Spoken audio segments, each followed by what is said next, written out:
இந்த உலகத்திற்காக மாத்திரம் நாம் வாழவில்லை.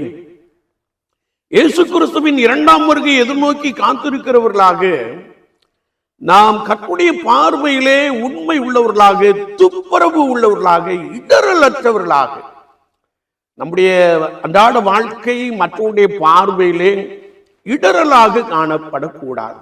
நாம் பரிசுத்த ஆலயத்திற்கு செல்லுகின்ற பொழுது வேதாமத்தை நம்முடைய மார்பிலே அணைத்து கொண்டு செல்லுகின்ற ஒரு பெரிய வழக்கத்தை நாம் வைத்திருக்கிறோம்.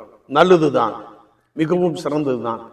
ஆனால் நான் ஆலயத்திற்கு செல்லுகின்ற பொழுது என்னை பார்க்கிறவர்கள் இவனெல்லாம் வேதத்தை தூக்கிவிட்டு போகிறானே என்று சொல்லும்படியான அந்த அனுபவங்கள் நமக்குள்ளே இருக்கக்கூடாது. அந்தகார கிரியைகளுக்குரிய அனுபவங்கள் இருக்கக்கூடாது. மாறாக பரிசுத்தம் உள்ள ஒரு செயல்பாடுகள், பரிசுத்தம் நிறைந்தவர்களாக இவர்கள் கிறிஸ்தவர்கள்.